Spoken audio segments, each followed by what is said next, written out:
yang mereka yang berani main-main di ilegal tadi, yang masuk di pinjol ilegal, penawaran investasi bodong, itu sanksi dendanya bisa sampai 1 triliun di undang-undang loh Mbak, ini bukan kata Kiki ya, bukan Kiki ya. tapi kata dari ya, undang-undang itu sampai dengan 1 triliun, penjaranya juga sampai dengan 10 tahun. Pada tujuan akhirnya apa Mbak Rista? Meningkatkan kesejahteraan masyarakat melalui penggunaan produk dan jasa keuangan ini. Jadi sebenarnya esensi adanya produk dan jasa keuangan itu memudahkan hidup kita. Ultimately adalah meningkatkan kesejahteraan kita. Jadi jangan kebalik. Kenapa ada produk jasa keuangan nyusahin kita?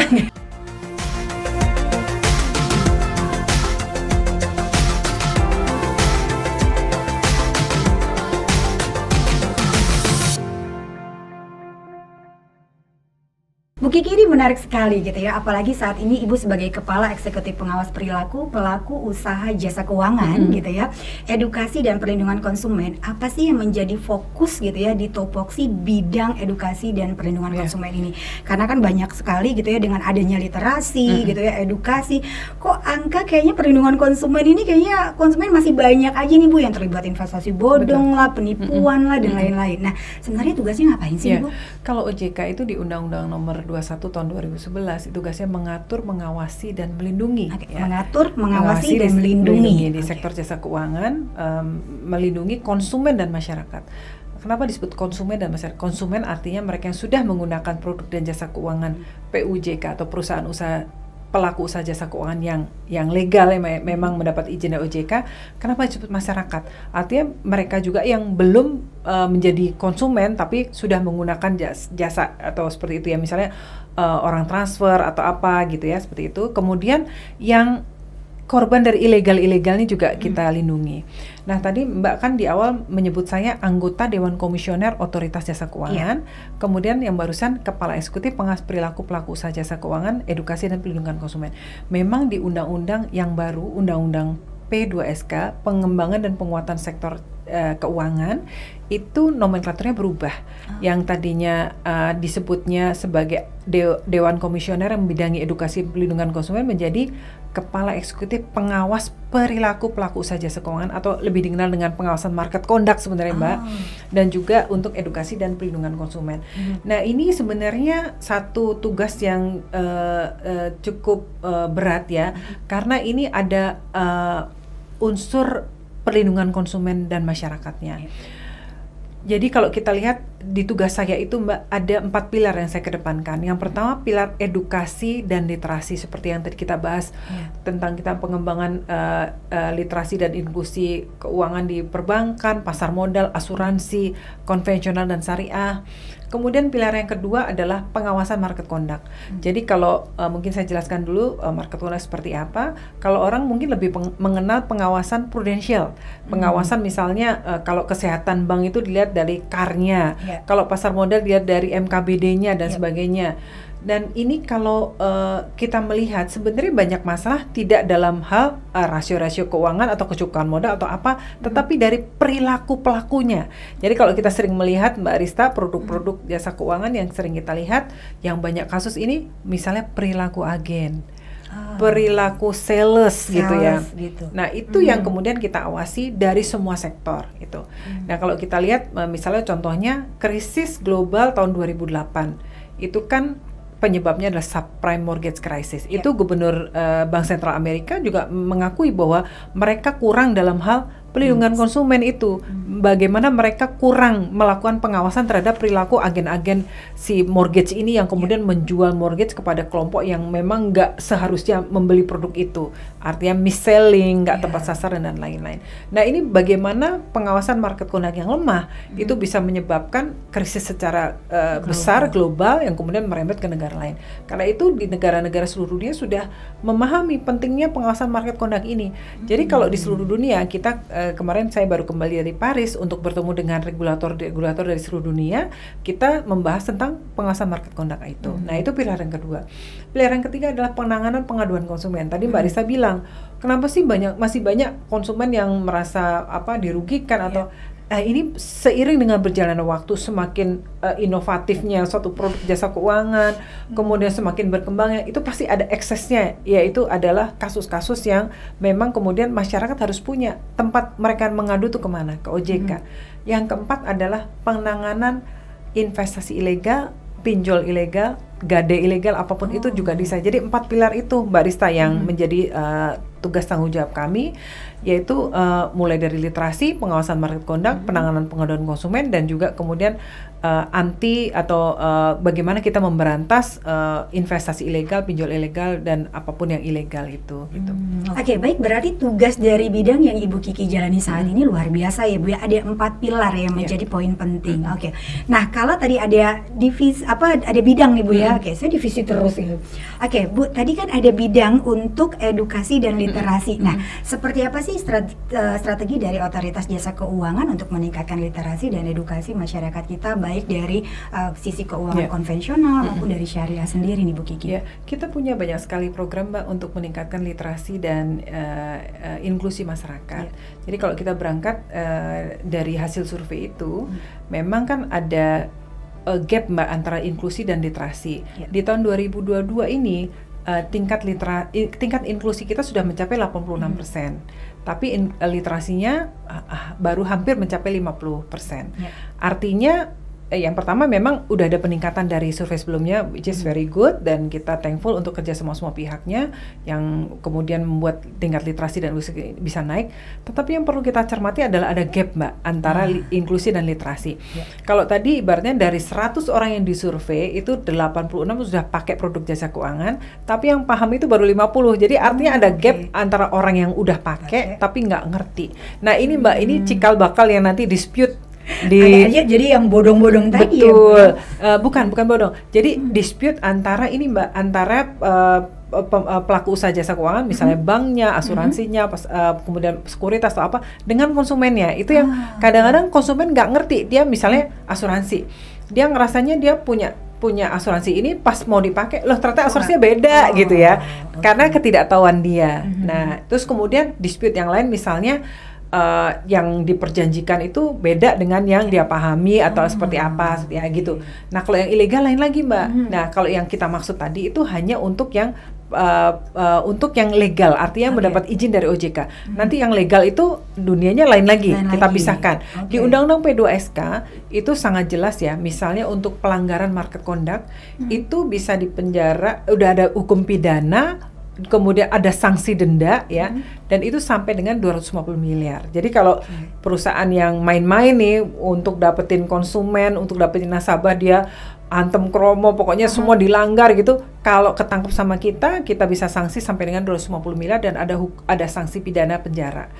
Kalau yang mereka yang berani main-main di ilegal tadi, yang masuk di pinjol ilegal, penawaran investasi bodong, itu sanksi dendanya bisa sampai 1 triliun di undang-undang loh Mbak, ini bukan kata Kiki ya, bukan Kiki ya. Tapi kata dari undang-undang itu sampai dengan 1 triliun, penjaranya juga sampai dengan 10 tahun. Jadi kita menyambut baik lahirnya Undang-Undang P2SK ini. Terima kasih kepada pemerintah dan juga kepada DPR dalam ini Komisi 11 yang sudah menelurkan undang-undang ini, karena ini merupakan satu penguatan yang tadinya misalnya pertanyaan Mbak Rista, kenapa sih yang ilegal itu masih banyak? Karena sebelumnya tidak ada delik pidana khususnya Mbak. Jadi mereka hanya masuk delik pidana umum yang mungkin mereka nipu triliunan, tapi mereka cuman mungkin dihukum setahun, 2 tahun, kadang hartanya juga nggak disita, nggak ada kejelasan. Tapi dengan undang-undang baru ini semua sudah jelas, jadi kita bisa masukkan mereka ke dalam sanksi yang terberat gitu. Jadi karena dulu itu agak sedikit lemah karena memang undang-undangnya belum diatur secara khusus ya. Kalau sekarang sudah diatur. Nah, kan tadi Ibu bilang ada gap nih antara inklusi sama literasinya. Nah, itu programnya apa aja? Terima kasih ngingetin ya. Jadi kita program literasi dan inklusi itu banyak sekali. Tentu yang pertama kita secara terus-menerus melakukan program pendidikan baik secara offline maupun online. Karena sekarang udah zaman online, yang dulunya mungkin setiap event kita paling banyak orangnya 300, 500, sekarang dengan online bisa ribuan ya. Mungkin tergantung kapasitas Zoom-nya gitu ya. Kemudian yang kedua kita menyasar grup-grup tertentu seperti tadi kelompok perempuan, kelompok remaja, pemuda gitu ya. Karena kita tahu generasi muda harus kita educate. Kemudian kita menyasar mereka-mereka yang di daerah 3T ya, tertinggal, terluar itu ya, seperti itu kita tetap harus fokus untuk mereka prinsipnya dalam kita meningkatkan literasi dan edukasi masyarakat, no one left behind. Nggak boleh ada masyarakat yang tertinggal ya, walaupun ini effortnya cukup luar biasa untuk mengedukasi mereka-mereka yang secara geografi memang susah sekali dijangkau. Terus kemudian yang kita punya program yang menurut kami sangat baik, kita punya program TPAKD Mbak, Tim Percepatan Akses Keuangan Daerah. Di situ kita kerjasama dengan pemerintah provinsi, dengan gubernur gitu ya, dengan wali kota, bupati seluruh Indonesia. Kita sudah punya lebih dari 400 TPAKD di semua daerah, provinsi dan kabupaten kota, kecuali yang provinsi baru kita belum. Nah itu kita bekerja sama, itu kita punya banyak programnya. Kita punya namanya kredit pembiayaan melawan rentenir. Wah, ini baru ya Bu ya? Iya, nggak baru tapi sudah berapa tahun kita jalankan dan ini dampaknya luar biasa. Jadi kita membantu ini embok-embok di pasar yang jualan gorengan, yang tadinya itu pinjam uang dari rentenir, kita pakai KPMR, kredit pembiayaan melawan rentenir ini, yang kemudian kita kemas yang bentuknya seperti apa, yang kemudian kita nggak boleh kalah daripada rentenir-rentenir ini. Kelebihan rentenir ini kan mereka yang datang, iya mereka agresif yang datang. Terus kemudian kalau pas pembayaran orang nggak datang ke bank misalnya, tapi didatengin, diambil, dikolek gitu ya. Nah kita juga kasih challenge kepada PUJK. Ayo gimana caranya berinovasi bisa ngelebihin cepetnya si rentenir, lebih proaktif gitu. Kalau pas nagihin itu datengin ya ke lapak-lapaknya, dan yang jelas pasti jauh lebih murah. Bahkan ada beberapa daerah yang tinggal punya 0% karena itu subsidi dari Pemdanya gitu. Terus kemudian kita juga misalnya yang khusus ya terkait untuk kelompok petani, kelompok nelayan. Jadi kita inginnya semua kelompok-kelompok ini kita literate dan kita edukasi supaya kemudian inklusi meningkat. Pada tujuan akhirnya apa Mbak Rista? Meningkatkan kesejahteraan masyarakat melalui penggunaan produk dan jasa keuangan ini. Jadi sebenarnya esensi adanya produk dan jasa keuangan itu memudahkan hidup kita. Ultimately adalah meningkatkan kesejahteraan kita. Jadi jangan kebalik. Kenapa ada produk jasa keuangan nyusahin kita, malah kita kejeblos. Nah itu salah berarti. Itu di lapangan gitu. Nah ini menyangkut pertanyaan Rista berikutnya gitu ya. Tadi inklusinya udah, edukasinya udah, tapi mungkin karena salah paham tadi akhirnya produk-produk keuangan ini banyak yang disalahgunakan gitu ya. Bahkan ada juga pelanggan-pelanggan yang artinya tidak mendapatkan tadi yang Ibu bilang gitu ya, pelayanan yang baik gitu ya. Artinya mulai dari ada investasi bodong, ada kemudian terjebak dengan pinjol ilegal gitu ya. Nah, gimana sih peran dari otoritas jasa keuangan sendiri nih Bu ya untuk menghentikan praktik-praktik ini gitu ya, agar masyarakat juga ya tadi lah ya. Kan tadinya pengennya sejahtera, tapi kok malah dengan menggunakan produk-produk keuangan yang ada di dalam masyarakat, kok malah jadi tersiksa sih Bu Kiki? Jadi kita ada upaya preventif pencegahan dan kemudian kita ada upaya kuratif juga itu. Kalau udah terjadi pelanggaran pasti kita sanksi ya gitu seperti itu.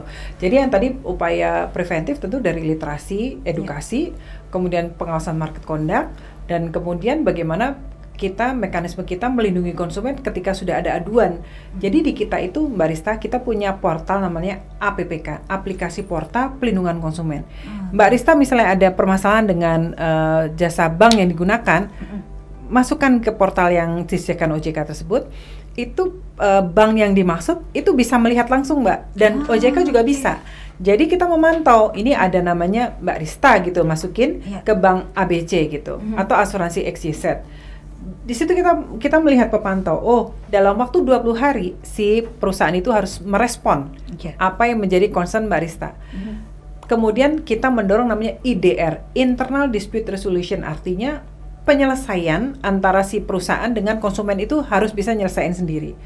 Kalau nggak bisa, ya kita dorong kemudian ke LAPS SJK, Lembaga Alternatif Penyelesaian Sengketa. Ini kalau hanya sengketa atau dispute. Tapi kalau kita tengare ada pelanggaran, kita masuk, kita periksa, kita bisa denda, kita bisa sanksi. Sanksinya mulai dari administratif, surat teguran, sampai dengan pencabutan izin usaha, kita kasih denda dan lain-lain gitu. Jadi semua itu kita lakukan pada intinya adalah sebagai bentuk perlindungan kepada konsumen dan masyarakat. Oh, ini tadi kalau misalnya ada masyarakat yang memang merasa tadi ada yang ketidakjelasan nih dari produk yang dibeli gitu ya, atau misalnya merasa tidak puas dengan bank ABCD atau produk-produk keuangan, ini memang bisa tadi bisa dilaporkan. Ya. Selain KPPK tadi bisa kontak ke WA 081 157 157 157, gampang banget ya. Okay. Atau 081 157 157 157 ya. Okay. Atau kalau misalnya Mbak Rista atau teman-teman Mbak Rista atau kita semua ada pertanyaan, misalnya saya ditawari investasi ini, mau ngecek ini legal atau enggak legal atau enggak sih, atau ini bodong enggak sih, telepon aja 157. Telepon, nanti akan dicek namanya ini ada nggak, nggak ada, berarti ilegal gitu. Jadi sebenarnya semua udah dimudahkan. Cuma masyarakat kita kadang-kadang susah Mbak. Jadi saya kan punya banyak teman perempuan juga ya yang di luar pekerjaan. Mereka cerita ditawarin investasi atau ditawari paket apalah gitu ya, yang udah jelas-jelas kalau kita menggunakan sedikit logika kita itu udah tahu itu pasti bohong ya. Jadi kalau investasi, Mbak kan juga ahli investasi ya, 2L, legal dan logis ya. Okay. Jadi harus legalitas dicek. Ini dapat izin dari OJK nggak? Izin mendirikan perusahaan berbeda dari izin untuk melakukan kegiatan usaha di sektor keuangan. Itu sangat berbeda. Kadang-kadang orang itu bilang ada izinnya kok gitu. Izin mendirikan PT beda gitu. Harus ada izin dari OJK kalau dia menyelenggarakan kegiatan di sektor keuangan. Kemudian logis. Kalau misalnya udah nawarin sesuatu yang too good to be true, nawarin return yang terlalu tinggi, nggak masuk akal gitu ya jangan diterima. Tapi kadang-kadang itu kalau kita kasih tahu Mbak ya, itu enggak kok, bener kok, bener. Udahlah kalau hilang nggak apa-apa lah, yang penting aku udah inilah gitu. Tapi begitu hilang beneran, iya ya Mbak waktu itu udah kasih tahu ya. Tapi kan seperti itu kita sedih juga ya gitu. Betul. Dan ini sebenarnya kembali ke karakteristik masyarakat juga. Ayo mau belajar dong, mau dengerin dong kalau ada sosialisasi seperti ini, didengerin. Jadi paling nggak cek legalitasnya, kemudian use your logic lah untuk ini logic atau enggak penawarannya gitu Mbak. Karena masyarakat saat ini tuh kayaknya berbondong-bondong ingin cepat kaya nih, betul, Bu Gigi. Betul. Gitu ya. Kalau melihat fenomena ini seperti apa nih Bu Gigi nih? Enggak yang muda, enggak yang nature, semuanya pengen cepat kaya nih Bu Gigi. Saya gini, pengen cepat kaya itu bukan suatu yang salah ya, tapi caranya. Dan saya juga sangat prihatin melihat fenomena di sekitar kita dengan adanya munculnya fenomena crazy rich itu loh Mbak, yang orang yang nggak jelas kapan kerjanya, apa produknya, apa kerja kerasnya, tiba-tiba punya mobil sport 5, rumah mewah di mana-mana. Kalau saya Mbak lihat itu dari awal tuh pasti udah ini sebentar lagi mesti jadi kasus penipuan, orang yang mentereng di pesawat yang private jet, nggak lama kemudian pakai baju orange gitu ya, digeret-geret gitu sebagai udah jadi tersangka, tahanan gitu ya. Tapi masyarakat nggak mau belajar gitu. Jadi kita ngelihatnya ya ayo dong berubah gitu, belajar gitu. Jadi saya juga kalau ketemu teman-teman media juga ayo dong sama-sama kalau ada yang seperti itu jangan justru di embrace gitu. Jadi itu karena itu memberikan pengaruh yang luar biasa terutama kepada anak-anak muda ya. Wah, pengen cepet kaya, pengen cepet. Maksudnya kalau kita berkarir, kita profesional, kan tentu walaupun Mbak misalnya dapat rezeki gitu ya, kan nggak yang bergaya hedon gitu, nggak juga kan, tapi lebih kepada investasi untuk masa depan atau apalah yang mungkin yang lebih positif, nggak perlu riak seperti itu. Oke, ini berarti udah dijadiin perhatian juga dengan otoritas jasa keuangan ya Bu Kiki. Oke, baik Bu Kiki, ini kan menarik sekali gitu ya. Terakhir nih, apa sih pesan yang ingin Ibu sampaikan buat masyarakat Indonesia yang banyak sekali saat ini yang bergerak atau menggiatkan ekonomi syariah gitu ya, agar keuangan atau produk-produk syariah juga menjadi perhatian buat masyarakat kita nih Bu Kiki. Tentu kita semua kita tinggal di Indonesia sebagai negara dengan penduduk muslim terbesar di dunia ya. Tentu potensi keuangan syariah ini luar biasa, potensi ekonomi dan keuangan syariah luar biasa. Dan kalau kita lihat, saya menjadi penggiat ekonomi syariah sudah cukup lama ya, mungkin sekitar 15 tahun juga dengan MES juga waktu itu ya. Waktu itu belum seperti sekarang Mbak. Waktu itu misalnya orang mau bicara tentang syariah gitu, misalnya kita mau berbicara atau seminar tentang syariah, orang kan bilang ada topik lain nggak? Nggak menarik gitu, nggak menarik gitu loh. Siapa sih yang mau ngomongin tentang syariah waktu itu ya, waktu itu. Tapi dengan dengan berjalannya waktu, kita melihat potensi kita, bagaimana kemudian ternyata masyarakat Indonesia itu juga banyak yang kemudian concern terhadap kesyariahan produk-produk jasa keuangan yang dia pakai, kesyariahan produk-produk yang sehari-hari dia pakai, dan itu trennya semakin menggelinding ya, semakin besar. Apalagi sekarang dengan komitmen pemerintah, Bapak Presiden juga sudah menyampaikan, Pak Wapres juga menyampaikan bagaimana cita-cita Indonesia menjadi halal economic hub di dunia gitu ya. Dan itu harus kita wujudkan. Artinya itu menjadi satu ekosistem yang harus kita support. Tidak hanya keuangannya saja, kan waktu itu bank syariah sudah ada, walaupun waktu itu market share-nya belum maju-maju, tapi sekarang udah lumayan ya, sudah lumayan bertumbuh. Tetapi harus kita ciptakan ekosistem. Jadi kan kalau kita mau membesarkan satu ekosistem atau membesarkan sesuatu apapun itu, kita harus menciptakan supply and demand-nya. Jadi supply-nya itu yang misalnya yang syariahnya, misalnya produk jasa keuangan bisa memberikan pinjaman kepada mereka yang bergerak di syariah, tetapi ada demand-nya enggak gitu. Kemudian ada masyarakat yang juga membutuhkan produk syariah, tidak. Kemudian ada UMKM yang butuh pendanaan syariah, tidak. Jadi itu semua satu kesatuan yang harus kita support. Nah, alhamdulillah di struktur organisasi OJK yang baru itu ada Direktorat Pengembangan Syariah. Itu ada di tempat kami juga, Mbak Rista. Alhamdulillah banget, saya senang sekali. Dan itu juga kemudian menjadi focal point OJK dalam pengembangan syariah di Indonesia. Kita banyak sekali programnya untuk syariah ini, untuk ekonomi syariah, keuangan syariah. Kita misalnya kita punya program Sakinah, Santri Cakap Keuangan Syariah. Kita kerjasama dengan masyarakat syariah. Ini yang menciptakan nama juga teman-teman di MES, luar biasa. Sakinah, Santri Cakap Keuangan Syariah. Jadi bagaimana kita mendidik santri-santri kita, tidak hanya mereka misalnya mahir di satu bidang, tetapi mereka juga bisa kemudian ketika masuk ke masyarakat, mereka juga paham keuangan, baik yang konvensional maupun yang syariah gitu. Karena kadang-kadang ada disconnect itu antara orang yang ahli syariah aja, tapi keuangan konvensional dia nggak terlalu ngerti.